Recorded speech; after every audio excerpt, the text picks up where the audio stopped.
নমস্কার জানাই। অনেকদিন পরে আপনাদের সঙ্গে এখানে বসে এই প্রেস কনফারেন্স করতেছি। আপনাদের মনে আমি জানি জনগণের অনেক প্রশ্ন আপনাদের মনে আছে, কিন্তু একটা ভ্রম, একটা ঝুট, একটা মিথ্যা প্রচার হচ্ছিল। আপনাদের এই শিলিগুড়ি থেকে মিডিয়াতে এসেছিল একজন আমাদের বিজেপি নেতা, আমার বন্ধু শিলিগুড়ির বিধায়ক শঙ্কর ঘোষ বলেছিলেন যে বিষ্ণু শর্মার নমিনেশন ক্যান্সেল হয়ে যাবে। ও পার্টিতে আছে, পার্টি থেকে রিজাইন করে নি, বিধায়ক পদে আছে, রিজাইন করে নি, যার জন্য ওর নমিনেশন ক্যান্সেল হয়ে যাবে। এই যে বক্তব্য ছিল, এই বক্তব্য জনগণের মাথায় অনেক প্রশ্ন তুলেছে। ওনারা আমার উপরে বিশ্বাস করতে পারলেন না জনগণ। কিন্তু যেদিন আমি স্ক্রুটিনিতে পাস হয়েছি, সেদিন সেই মিথ্যাটা, সেই ভুলটা স্পষ্ট হয়ে গেছে যে উনি ভুল ছিলেন, আমি সঠিক ছিলাম। তারপরে আবার একটা মিথ্যা প্রচার হয়েছে যে বিষ্ণু শর্মা 8 তারিখের ভিতরে নমিনেশন উইথড্র করবে। এটা ছড়িয়েছে, মার্কেটে এটা ছিল। এইসব জিনিস আমাকে 8 তারিখ অবধি জনগণ থেকে একটু দূরে রেখেছে। কিন্তু এইসব জিনিস আসলে জনগণ কিভাবে বিশ্বাস করবেন একটা উমেদওয়ার? কিন্তু 8 তারিখে সেটাও মিথ্যা প্রমাণিত হয়েছে। আর আমি আজকে একটা ক্যান্ডিডেটের হিসাবে আপনাদের সামনে এই প্রেস কনফারেন্সটা করতেছি। আমার হাতে অনেক কম সময়, এই কম সময়ে এলাকা বড়, অনেক জায়গায় আমি পৌঁছাতে পারবো না। কিন্তু আপনাদের মাধ্যম থেকে আমি কেন এই ইলেকশনটা লড়তেছি, জনগণের কাছে আমি পৌঁছাতে চাই। আর জনগণের জন্য যদি কোনো প্রশ্ন থাকে, সেই প্রশ্নের উপরে আমি আপনাদের প্রশ্নের জবাব দিতে চাই। প্রথমত, আমরা সবাই শিলিগুড়িতে আছি। শিলিগুড়ি এই শহর আমরা ভালোবাসি, দার্জিলিং জেলাকে ভালোবাসি। এখানে শুধু একটা জাতগোষ্ঠী নয়, অনেকেই আমরা এখানে মিলেমিশে বসে আছি। কিন্তু এই গোটা দার্জিলিং লোকসভা কেন্দ্রে আমরা ওই ভূমিপুত্র যে কোনো জাতি থেকে, যে কোনো ধর্ম থেকে, যে কোনো লিঙ্গ থেকে থাকতে পারে। আমি শুধু একটা এলাকার, একটা জাতির আলাদা রাজ্য নিয়ে বলতেছি না। সব সময় মিডিয়া আপনারা আমাকে জিজ্ঞাসা করেন কি আপনি কি গোর্খাল্যান্ড বলেন? আমি বলতেছি না, আমি নমেনক্লেচারে যাই না। আমি গোটা উত্তরের জন্য ভারতীয় জনতা পার্টি। আর এবার লাস্টবার যে থার্ড টাইম যে ম্যানিফেস্টো ছিল, সেটার মধ্যে পার্মানেন্ট করেছিলাম কেন্দ্রের কাছে এই পার্মানেন্ট পলিটিক্যাল সলিউশন কি হইতে পারে। প্রমাণিত কবে হয়েছে আমি বলতে চাই, যখন রাজু বিষ্টার জন্য এখানে ভোট চাইতে আসছিলেন কালিম্পংয়ে অমিত শাহ, তারপর অনেক অন্যান্য কেন্দ্রীয় নেতৃত্ব কারসাংয়ে, দার্জিলিংয়ে, আমি ওনাদের সামনে প্রতিবার ভাষণ করেছি। আর আমার ভাষণে বলেছি পিপিএস মানে আলাদা রাজ্য। যদি পিপিএস মানে আলাদা রাজ্য না থাকতো, তখন আমাকে পার্টি কেন মানা করলো না তুমি এই ভাষণটা দিবা না বলে? ওনাদের সামনেই বলেছিলাম, তখন তো মানা করলো না। তো ভোট নেওয়ার সময় আলাদা রাজ্য হইতে পারে, কিন্তু ভোট পাওয়ার পরে আপনারা এই ইস্যুকে ঢাকনি লাগান বারবার। আর যখন একটা বিধায়ক এখান থেকে জিতে বিধানসভায় যায় আর 4 বার আলাদা রাজ্যের কথা উঠায়, আমি নোমেনক্লেচারের নাম করি না, শুধু আলাদা রাজ্য। আমি চেয়েছি separation from Bengal in any form. আর সেই সেপারেশন, সেই সেপারেট স্টেটে যে কোনো জাতি, যে কোনো ধর্ম সবাই শান্তিতে বাস করতে পারে, একটা উন্নয়নের পথে যেতে পারে। আমি 4 বার বলেছি পশ্চিমবঙ্গ বিধানসভায়, তখন তো পার্টি আমার সঙ্গে দাঁড়াইল না, তখন আমার সাংসদ আমার সঙ্গে দাঁড়াইল না, যার কারণে আমি সাংসদকে জিতিয়েছিলাম, যার কারণে সাংসদকে জিতানোর পরে আমি জেল ভুগে আসছিলাম।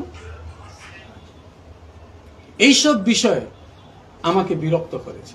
আর আমি অন্তিমবার বিরক্ত হয়েছি, আপনারা যা আমার উপরে বিচার করবেন সেটা আপনাদের হাতে আছে। আর আমি বাংলা ভাগের কথা সেদিনও বললাম, সেদিনও বললাম। এখানে শুধু বাংলা ভাগের কথা না, এখানে এই যে স্টেটটা আমরা চাচ্ছি, আমি নমেনক্লেচারে নেই, বহন করতেছে রাজ্য সরকার। টিম্বার এখান থেকে যাচ্ছে, টি এখান থেকে যাচ্ছে, ট্যুরিজমের পয়সা এখান থেকে যাচ্ছে। 2017-তে যখন 105 দিন বন্ধ হয়েছিল, ওই বন্ধ যখন 50 দিনে পৌঁছেছে, সেদিন পশ্চিমবঙ্গ সরকার একটা প্রেস রিলিজ ইস্যু করেছিল, আপনারা জানেন, 50 দিনে। তখন লেখা হয়েছিল প্রেস রিলিজে যে এই 50 দিনের যে বন্ধ, কামতাপুরীদের রেল রোকো আন্দোলন হয়েছে, সেন্সিটিভ জোন।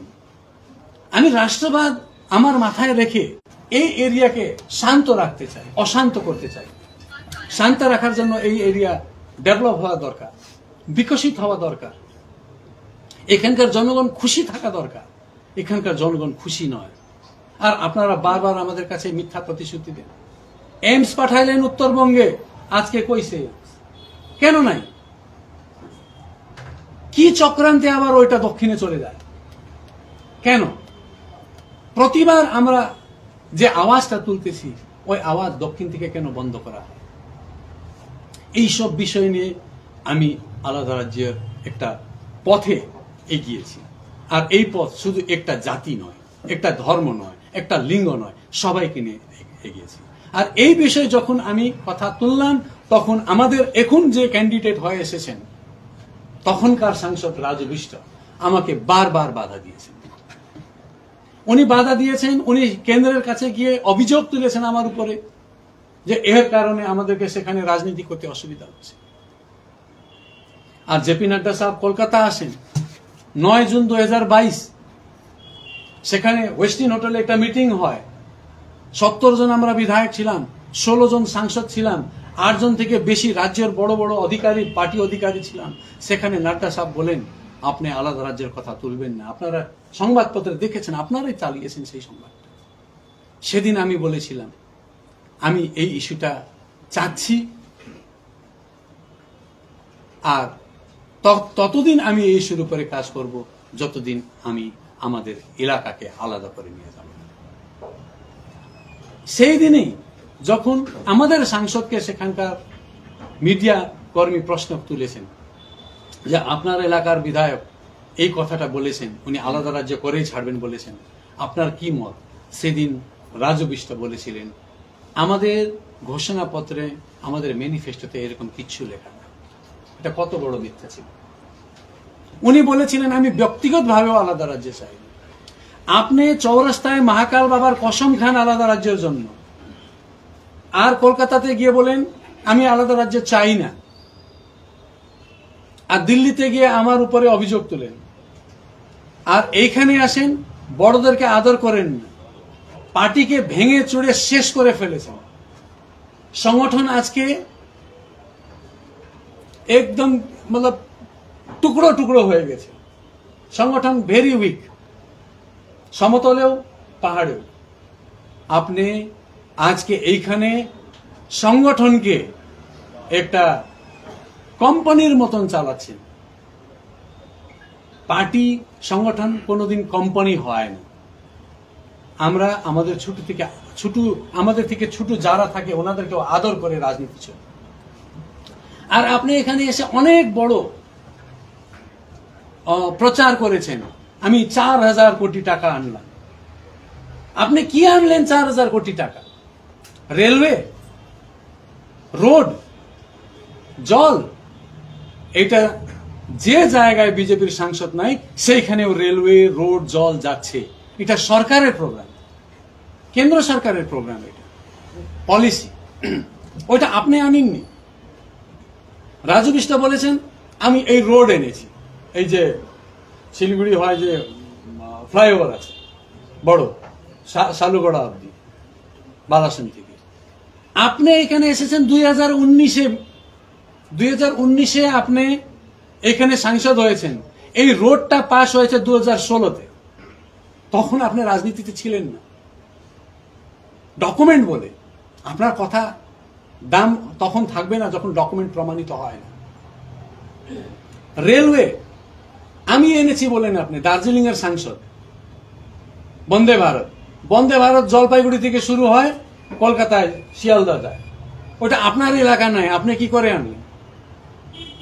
যদি শ্রেয় দিতে হয় তো আমি জলপাইগুড়ির এমপি কে দিব, আপনাকে কেন দিব?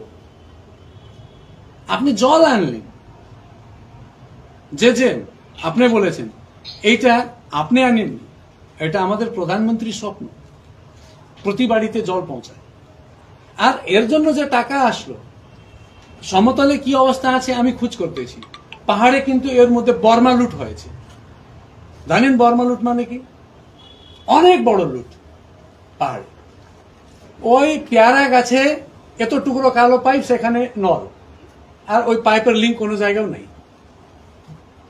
আমি ভ্রমণ করেছি, একটা পাহাড়ের আমাদের বিরোধী দলের নেতা অনিত থাপা একটা বক্তব্য দিলেন, না রাজু বিষ্ট তো ভালোই কাজ করতেছে। আমি তো আচমকায় গেলাম, একটা বিরোধী দলের নেতা আমাদের সাংসদকে ভালো কাজ করতেছে বললো।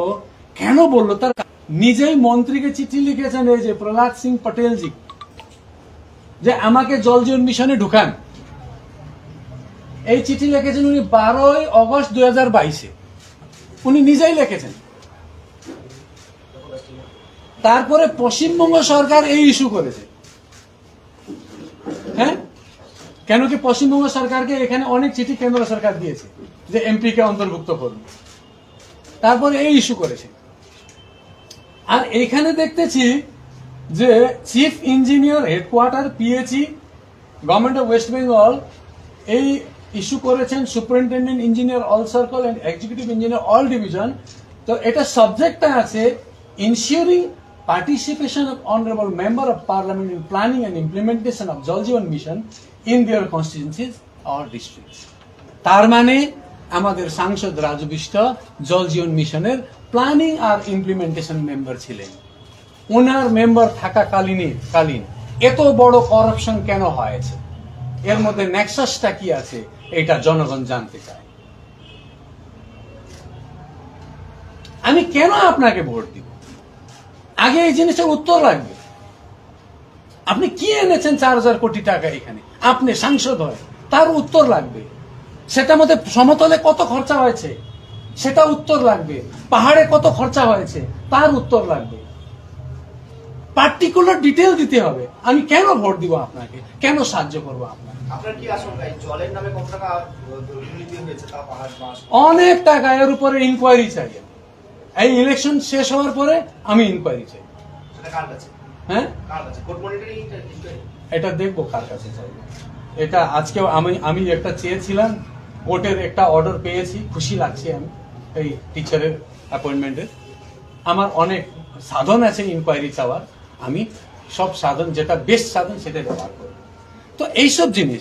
আর দেখেন আমি ওনাকে কেন ভোট দিব? আমি টিএমসি কে তো ভোট দিবই না, প্রশ্নই নেই। তার কারণ আছে। আমি যদি পাহাড়ের কথা দেখি, পাহাড়ে তো টিএমসি, এই দুঃখ আমাদের কাছে আছে।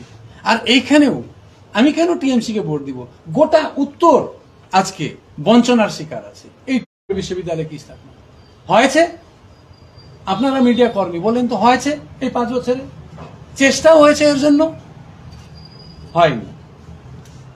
গোর্খা জাতির স্বাভিমান আর বিকাশ কার্য হয়েছে?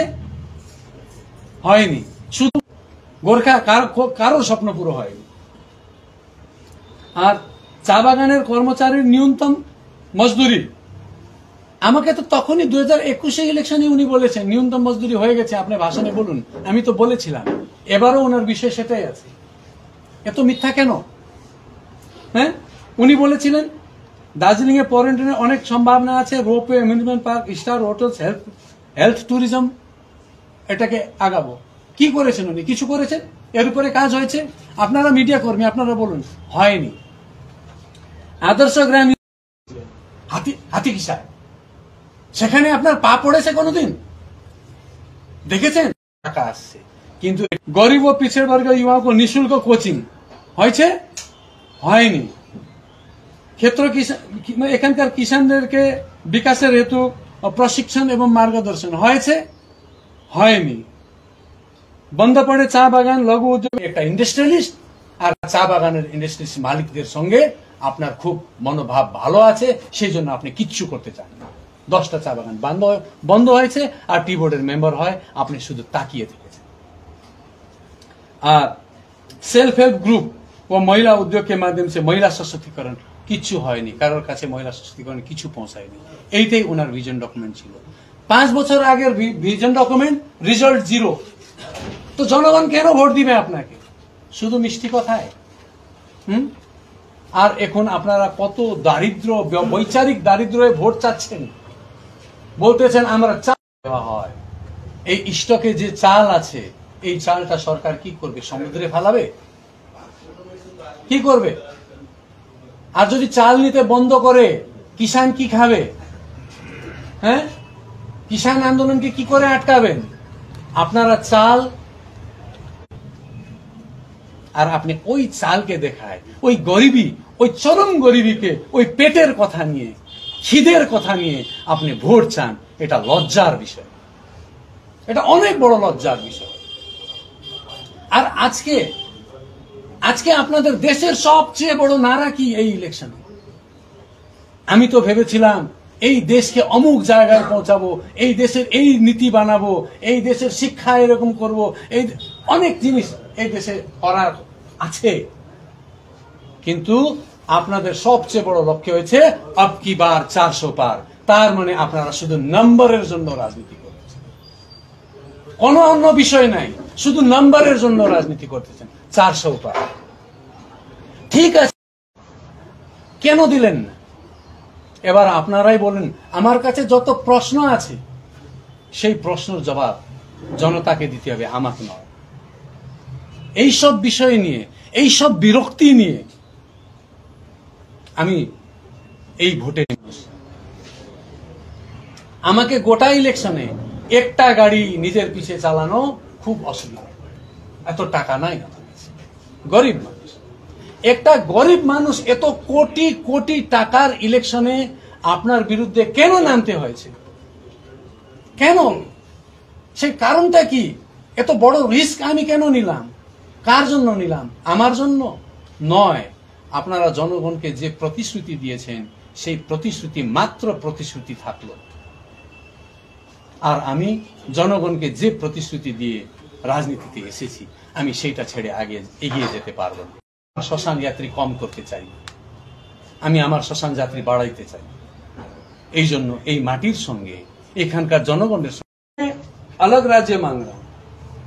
अलग राज्य टीएमसी नहीं देगी, उसने स्टैंड क्लियर कर दिया। बीजेपी ने अभी तक स्टैंड, मेरे ही घर में रह के झगड़ा करेगा, मैं अपने ही घर में रह के झगड़ा कर रहा हूं। देने के लिए वायदा किया है 2। ভোট কাটাকাটির ফল অন্য কিছু হবে না তো? কেন হবে? কেন হবে? যদি বিপি বাসগাঁই, এই বিষ্ণুপ্রসাদ শর্মা, রাজু বিষ্টার ভোট কাটতেছে আর অন্য পার্টি জিততে পারতেছে, এই মনোভাবটা আপনি রাখেন, তো বিষ্ণুপ্রসাদ শর্মা এখন বিজেপিতে আছে, আমার ভোট রাজু বিষ্ট কাটতেছে, রাজু বিষ্ট আউট হোক, আমি বিজেপিতে আছি, তাহলে রাজু বিষ্ট ভোট কাটবে, শুধু আমি কাটবো এটা কেন? প্রশ্নটা রেসিপ্রোকাল থাকতে হবে, উত্তরটাও রেসিপ্রোকাল থাকতে হবে। सेपरेट स्टेट के लिए तो विमल गुरुंग भी सेपरेट स्टेट फोरम बना दिया, लेकिन बीजेपी के साथ वही अब आपके सामने एक बहुत बड़े विमल गुरुंग जी के सिपाही, जिसका निक नेम गोरखा भाव, मेरे सामने बैठे हुए हैं। ये विमल गुरुंग के दायां हाथ। विमल गुरुंग उधर चले गए, ये वो अपने पूरे यूथ के साथ मेरे साथ आ गए, क्योंकि राजू बिष्ट जी ने अपने झोली में सिर्फ नेताओं को लिया है, अलग राज्य चाहने वाले जनताओं को नहीं लिया है। नेता उनके पॉकेट में चला गया, लेकिन जनता उनके पॉकेट में नहीं जाएगी। तपाईँले एउटा आरोप लागिरहेको छ है कि तपाईँले इन्डिपेन्डेन्ट हुनुको लागि, टिएमसी सघाउनु लागि तपाईँले इन्डिपेन्डेन्ट उठ्नु भएको भनेर, तर आरोप लाग्यो। तपाईँ त्यसलाई के भन्नु, त्यसमा के भन्नुहुन्छ? ठिकै छ, यदि मैले टिएमसीलाई सघाउनुको लागि इन्डिपेन्डेन्ट उठेको भन्छ भने विधानसभामा मलाई टिएमसीले अलग राज्य माग्नु भनेको हो? त्यो प्रश्नको जवाब बिजेपीले दियोस् मलाई। একটা আপনি অফিশিয়াল ক্যান্ডিডেটের এগেইনস্ট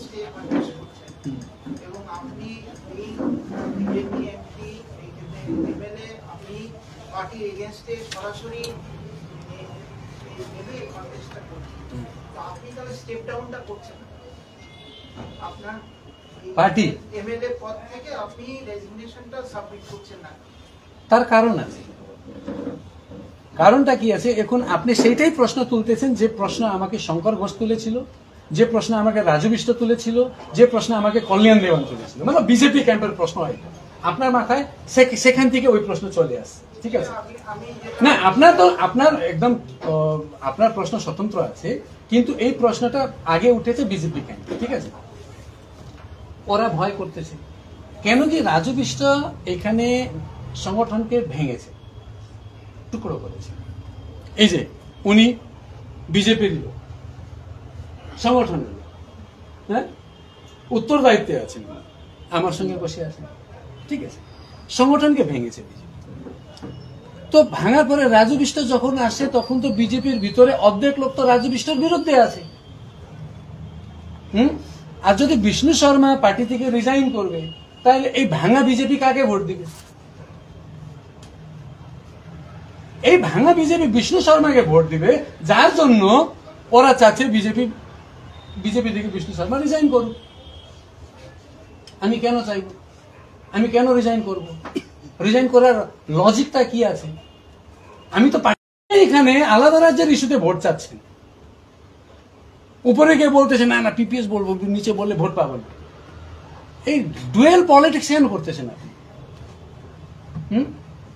একটা চেহারায় চলতে হয়। আর এই রাজু বিষ্টরা অনেক মাথু চেহারা নয় আমার। তো জেলা মানতেছে না, রাজ্য মানতেছে না, মানবে না। কেন্দ্র আমাদেরকে প্রতিশ্রুতি দিচ্ছে। আর যদি পাহাড়ের মানুষ আপনার সাথে না থাকে তাহলে এই দাবি কি হবে? এটা তো রেজাল্ট তো হইতে দিন। আমি পার্টি অনন্ত মহারাজকে নিয়ে গেছি।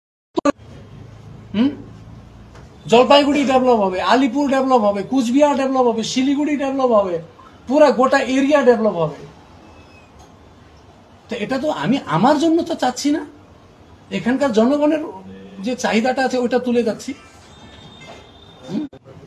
আমাকে তো প্রতিশ্রুতি রাজ্য নেতৃত্ব দেয়নি, জেলা নেতৃত্ব দেয়নি। আমাকে প্রতিশ্রুতি কে দিয়েছে? কেন্দ্রীয় নেতৃত্ব। আমাকে কে বলেছে? কেন্দ্রীয় নেতৃত্ব বলেছে। এবার শুনতে হবে, যাবো তো, কথা শোনানোর জন্যই যাচ্ছি। বড় মাইক নিয়ে যাব পার্লামেন্টে, হ্যাঁ, মাথা পুরা ঘিচ হয়ে যাবে। এবার জিতে আমাকে সবাই মিলে আমাকে জিতায় পাঠান না। উত্তর কি করে গড়বো আমি প্রমাণিত করবো। কেউ আটকাইতে পারবে না, কারোর ক্ষমতা নেই। শুধু জনগণকে চাইতে হবে, কারোর ক্ষমতা নেই।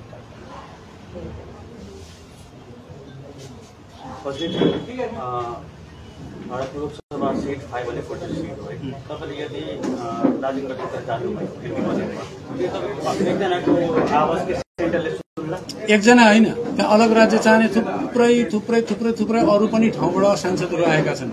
एउटा ठुलो जम्बू टिम हुनेछ हाम्रो। तर यहाँको त तपाईँ एकैजना हुनुहुन्छ नि त, नेपाली किन सुन्दैन? त्यो तरिका छ, मलाई विश्वास गर्नुहोस्। बजगाईजी, तपाईँ एउटा अवसरवादी नेता हो, जुनै पार्टीमा गए पनि बजगाईले पार्टी बिगार्छ भन्ने एउटा आरोप पनि आएको छ। कुन पार्टीमा गएँ म? मैले यहाँ आएर केवल दुईवटै राजनीतिक पार्टी गरेँ। एउटा गोर्खा जनमुक्ति मोर्चा, जुन पार्टी चाहिँ कलकत्ता गएर घोडा टेक्छ भन्ने थाहा पाएपछि 5 महिना अगाडि छोडेको, मैले अवसर लिएको होइन। अर्को भारतीय जनता पार्टीमै बसिरहेको छु, बाहिर गएको छुइनँ। कहाँ चाहिँ अवसर लिनु? त्यो त आरोप हो।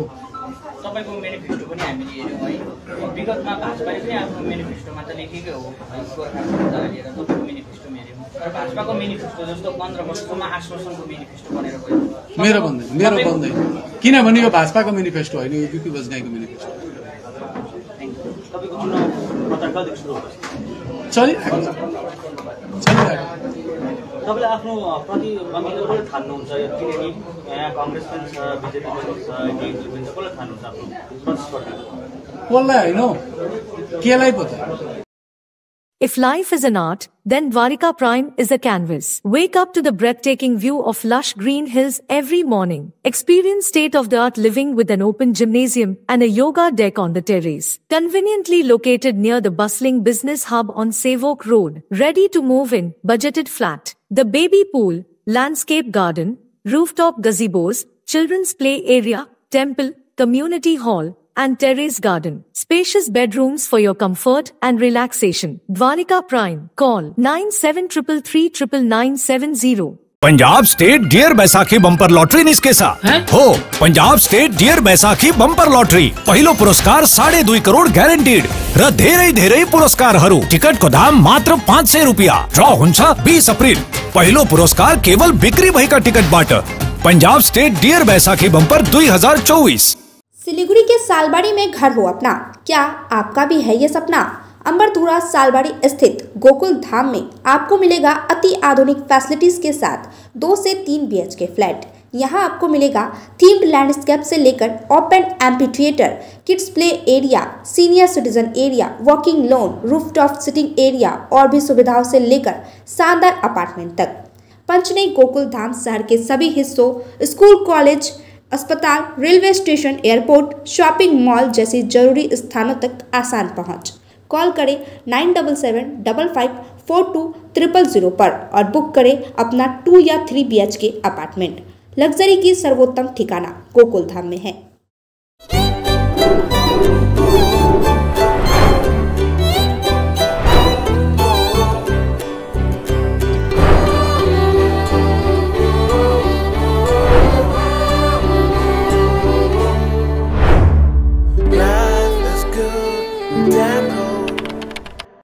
इस लड़की का पहले परफॉर्मेंस था सेलिब्रल पल्सी, तो ये होना ही था।